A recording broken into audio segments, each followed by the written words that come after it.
Hello mga kabisdak! Welcome to my YouTube channel, Bisdak Travel and Adventure. Ngayon kasama ko po ngayon yung kaibigan ko, kabisdak din from Davao City. Woo! Si kabisdak Jurgen. Okay mga kabisdak, ang pupuntahan po namin ngayon is yung tinatawag naming Glenmore Trail dito sa Calgary. So tara, let's go!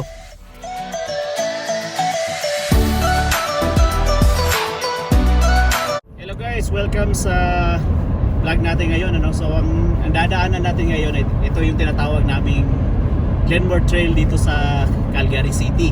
So yan guys, makikita nyo sa unahan may nakalagay dyan yung kulay green at saka may yellow na tawag yan bro? Signboard or signboard. Signboard. Actually guys, nagsisimula tayo. Kung titingnan natin sa map dito sa Calgary, yung starting point natin, nandito tayo sa pinaka southeast na banda sa Stony Trail. Tutumbukin natin yan, yung Glenmore Trail. Mag-start tayo dito. Tapos straight na yan hanggang Sarcee Trail. So samahan nyo kami guys. Saka pala kasama ko ngayon yung kaibigan ko dito, kabisdak din, galing sa taga Calgary din, pero galing din siya sa Tagum City. Hello! Hello! Yun guys, makikita nyo na yan, Glenmore Trail Southeast, exit only. So guys, ito yung pinaka starting point. Kung nagsisimula tayo dito kasi kung titingnan natin yung Glenmore guys, mga kabisdak, kung titingnan natin sa map, parang nag-start siya sa yung direction niya is nasa southeast, southwest na banda. Kung titingnan natin sa Calgary quadrant, nabilong siya sa southeast, southwest. So ngayon, dito tayo nagsisimula sa southeast. So papasok na tayo. Ito yung exit guys. So straight na to. So bibigyan ko kayo ng a little background dito sa Calgary Glenmore Trail. Kung ano yung history nito, gaano kahaba, so ano yung mga major junctions diyan. So magsisimula tayo dito guys. Ito na. Ito guys, nakalagay dito may construction pa 50. Every time na may construction guys, makabisdak, 50 kilometers lang talaga yan. O ito yung simula ng Glenmore Trail. Ang direction namin is galing kami ng southeast, so papunta kami ng southwest. So guys, itong Glenmore Trail, isa to sa mga major highways dito sa Calgary. Isa siyang freeway, pero yung freeway hindi nagsisimula dito, kasi kapag sinasabi natin freeway, expressway siya pero hindi siya considered na freeway dito, kasi pag sinasabi natin freeway, wala siyang walang mga traffic light katulad niyan. Nagsisimula lang yung freeway dito doon lang sa may Ogden banda. Starting from Ogden, moving forward, yun na yung kumbaga yung freeway, pero dito hindi pa siya freeway mga kabisdak. So ito, tingnan natin yung paligid. Maraming mga constructions dito, bro, no? Oo. Ano masasabi mo dito, bro, sa adventure natin ngayon? Basta sa construction, 50 lang kasi double the fine. Tama yan, double the fine talaga. Like, magkano ba yung fine dito, bro, pag ganito sa mga construction, mga speed limit? Hindi ko siguro mga 100 plus or 200 plus. Sobrang mahal, di ba? Kaya mga kabisdak, kailangan nating follow the rules lang din tayo. Kasi dito medyo may mga pa din, mga construction. Yung nakalagay dyan, construction end. So ibig sabihin, pwede ka yung speed natin, pwede na nating i-increase, pero wag muna masyado kasi may speed limit din dito. Nasa pa din to nasa mga 60. Actually itong Glenmore Trail, nito, speed limit talaga dito pag dating natin sa freeway diyan sa maunahan banda sa Ogden is nasa 18 kilometers per hour, pero dito nandito pa rin tayo, speed limit pa rin tayo, nasa mga 60. So ito yung pinakaunang junction, yung intersection na makikita natin dito coming from the east, southeast, 52 Street Southeast. So yan, mga minor junctions lang yan, pero yung kung sasabihin talaga natin na major junction, yun yung makikita natin. Madadaanan natin yung Deerfoot, madadaanan natin yung yung McLeod Trail, madadaanan natin yung 14th Street, at madadaanan natin yung Crowchild, hanggang doon sa dulo natin yung direction natin papuntang Sarcee. Eto, medyo traffic pa din bro. Sabado traffic. So time check nga pala guys, ngayon is 10:11 AM. Medyo traffic pa rin kahit sa So 10-11, temperature sa labas is nasa 0 degrees, so medyo malamig. So welcome to Canada. Ganun talaga mga mga kabisda. So ito na. Dito na siguro yung napapansin niyo guys, yung speed dito medyo bumibilis na yung speed dito. So lipat lang tayo dito sa kaliwa kasi medyo bumpy ride dito sa kanan. Tama ba ako, kaliwa, kanan? So kaliwa. Okay guys, so mga kabisdak, bibigyan ko kayo ng a little background kung ano to. Ano nga ba itong Glenmore Trail? Bakit tinatawag siyang Glenmore? Actually guys, 1930s pa lang dito sa Calgary, yung sa unahan makikita natin yung reservoir. May 1930s kinonstruct yung reservoir dyan. Yun yung source ng tubig namin dito sa Calgary. 1930s pa yan. Yun yung tinatawag nilang Glenmore, yung reservoir na yan. So si Sam Livingstone, siya yung kumbaga nagpangalan nitong reservoir na to, at nagpangalan ng Glenmore. So siya yung kumbaga binansagan yung Glenmore, yung reservoir na yan. Ibig sabihin ng Glenmore is Big Valley. Yun. So ito guys, papunta na tayo. Ito na, doon na yung simula ng freeway guys, Barlow at saka ito Ogden. So kung makikita nyo guys, wala nang traffic light dito papunta doon sa dulo. So 2015 guys itong kinonstruct to dito. So naglaan sila ng 125 million to construct this interchange and Ogden Road Street. Papunta na tayo dito. So speed dito is nasa 80 lang. Actually nasa 90 ako ngayon pero meron kasing tinatawag nila dito na plus 10, pero actually hindi talaga siya advisable pag nandito sa mga freeways kasi hindi natin alam, may mga police diyan sa paligid. So ito yung isang major junction dito, yung may tulay na yan,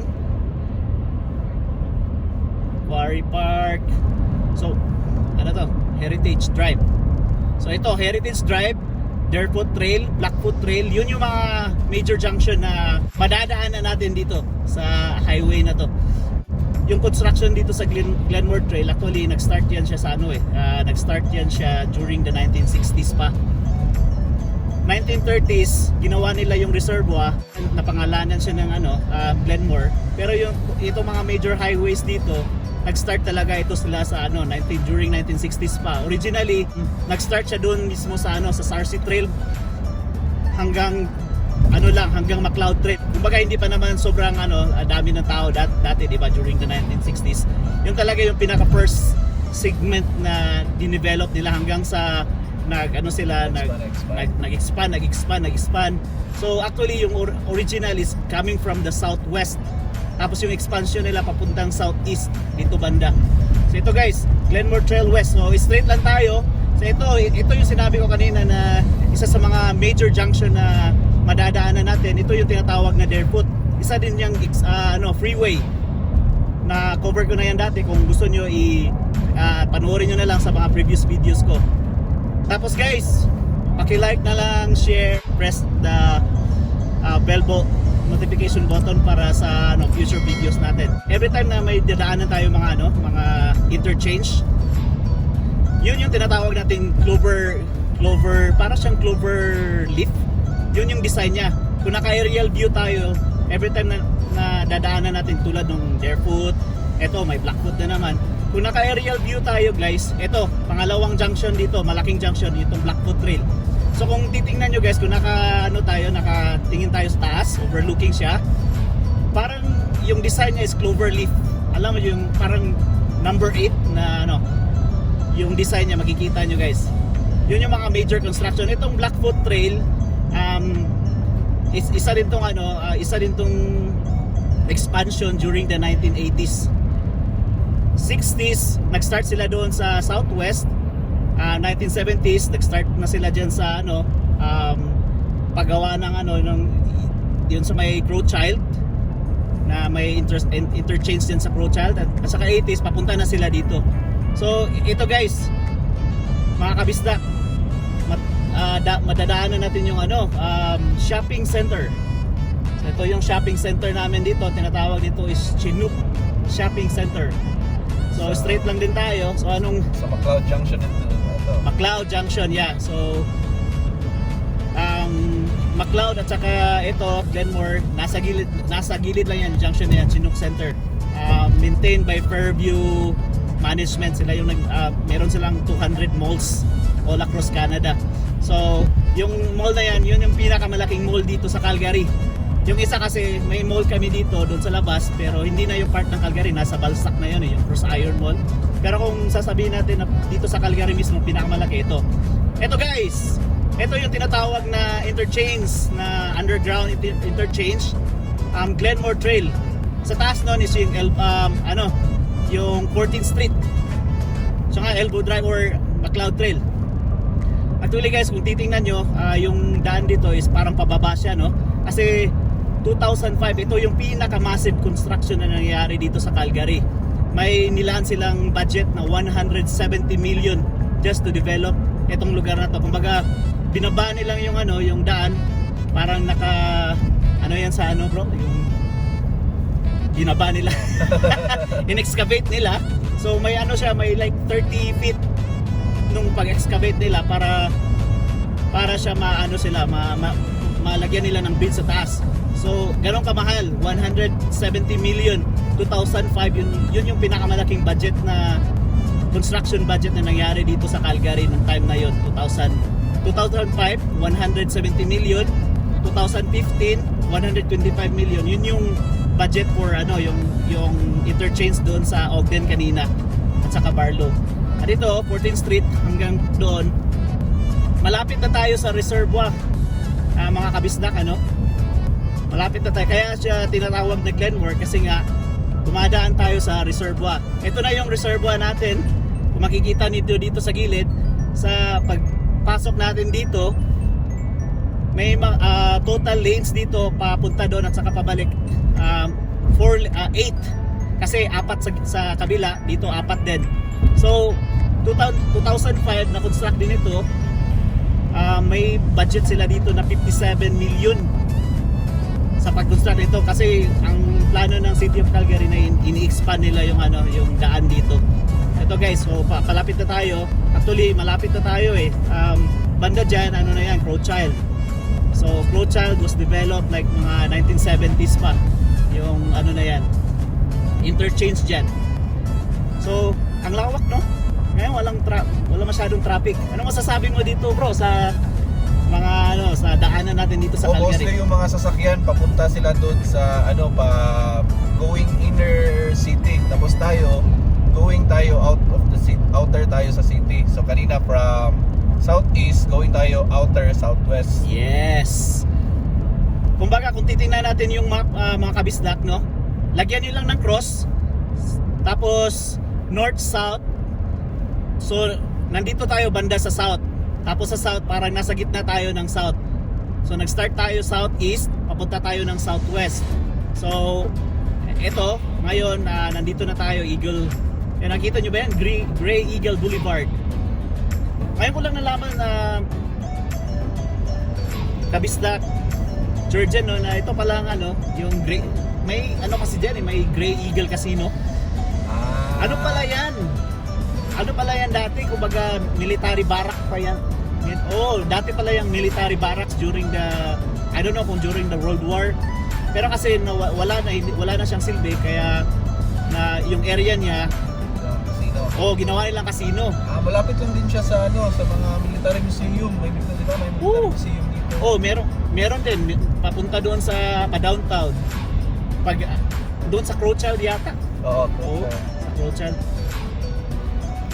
So, yan, makikita niyo yan, Gray Eagle Boulevard. May din, bago din yan. October 2020, itong interchange na to dito, na-develop to. Grabe yung massive construction dito.